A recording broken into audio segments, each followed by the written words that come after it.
Assalamualaikum warahmatullahi wabarakatuh. Perkenalkan, nama saya Retno Pratiwi Anggi dengan NPM 18140031 dari Prodi PGSD 5A, Institut Pendidikan Tapanuli Selatan.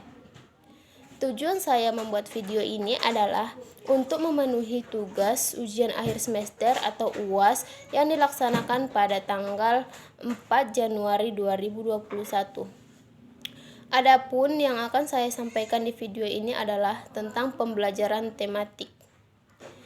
Yang pertama, pengertian pembelajaran tematik. Pembelajaran tematik adalah suatu pendekatan yang menjembatani dua mata pelajaran atau lebih yang dilaksanakan di dalam kelas yang disampaikan oleh guru.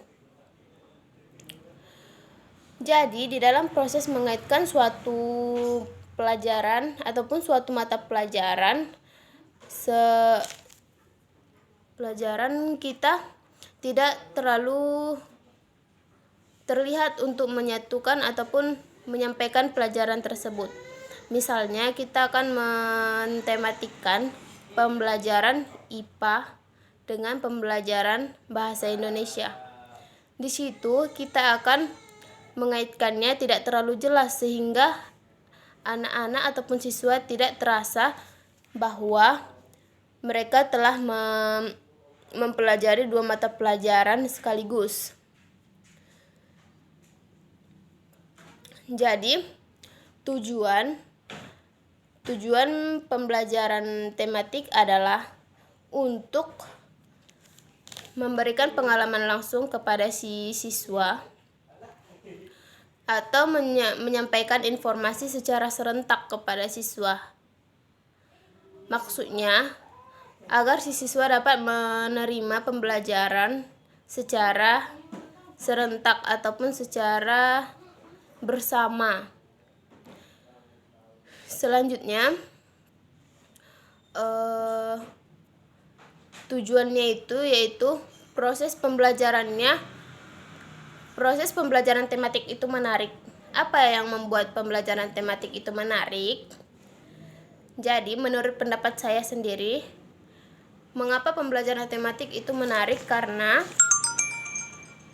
pembelajaran tematik itu menggunakan media sebagai alat untuk menginformasikan suatu pembelajaran, menyampaikan informasi kepada si anak. Jadi, di dalam pembuatan media ini kita harus menyelaraskan dengan kebutuhan si anak dan kecocokan dengan pembelajaran yang akan dilakukan. Tujuannya agar si anak tidak bingung dalam menerima pembelajaran. Sedangkan tujuan dari media itu sendiri adalah untuk mengatasi keterbatasan ruang dan waktu, dapat meningkatkan keinginan atau minat siswa dalam belajar. Karena di sini dalam media tematik akan mengajak anak untuk melakukan interaksi secara langsung antara guru dengan siswa dan siswa dengan guru. Selanjutnya yang saya jelaskan adalah ciri-ciri pembelajaran tematik. Ciri-ciri pembelajaran tematik menurut pendapat saya sendiri yaitu yang pertama, pembelajaran tematik berpusat pada siswa. Jadi di sini si siswa yang melakukan pembelajaran secara aktif. Jadi yang kedua itu pemisahan antara mata pelajaran tidak begitu jelas. Maka si anak tidak sadar dengan perpindahan satu mata pelajaran ke mata pelajaran yang lain. Yang ketiga, bersifat fleksibel. Yang keempat, menumbuhkan minat dan bakat siswa sesuai dari hasil pembelajaran. Yang kelima itu memberikan pengalaman langsung kepada si siswa. Jadi, dalam pembelajaran tematik ini si siswa akan dapat menyajikan konsep pembelajaran dari berbagai mata pelajaran tersebut. Sedangkan yang paling saya mengerti itu adalah di bagian yang waktu saya presentasi, yaitu jenis-jenis dari media pembelajaran tematik.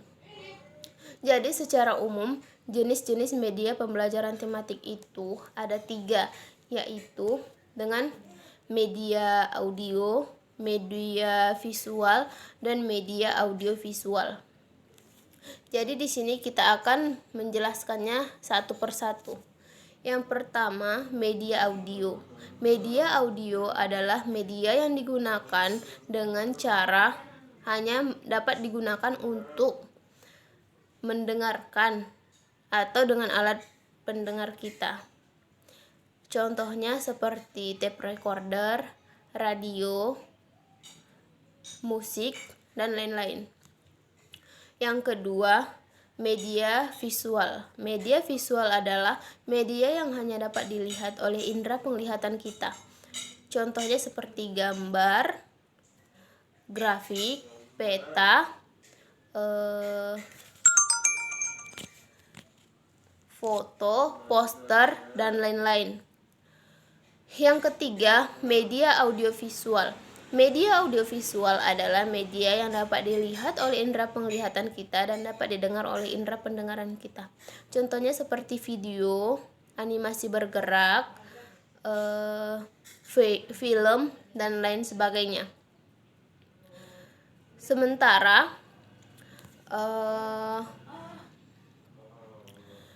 sumber belajar adalah berupa orang, data, dan wujud tertentu yang digunakan peserta didik dalam mengikuti mata pelajaran untuk mencapai kompetensi tertentu. Jadi, jenis-jenis sumber belajar yaitu yang pertama ada bahan, yang kedua ada lingkungan, dan ketiga ada aktivitas. Bahan adalah segala sesuatu yang dapat membawa pesan ataupun info kepada pembelajaran. Yang kedua, lingkungan. Lingkungan yang dimaksud adalah lingkungan yang mampu memberikan pengkondisian pembelajaran. Yang ketiga adalah aktivitas. Di aktivitas ini kita dapat menentukan aktivitas apa yang dapat dilakukan siswa, seperti aktivitas mengamati, berdiskusi, observasi, dan lain sebagainya. Tapi di dalam sumber belajar ada satu yang paling utama, yaitu sumber belajar yang paling utama adalah guru, karena guru adalah fasilitator untuk menyampaikan informasi ataupun mengawasi apa kegiatan yang dilakukan peserta didik. Jadi di pembelajaran tematik ini saya dapat mengambil kesimpulan bahwa pembelajaran tematik mungkin dapat dilakukan ataupun dilaksanakan apabila guru dan siswa dapat berorganisasi ataupun dapat berdiskusi dengan baik.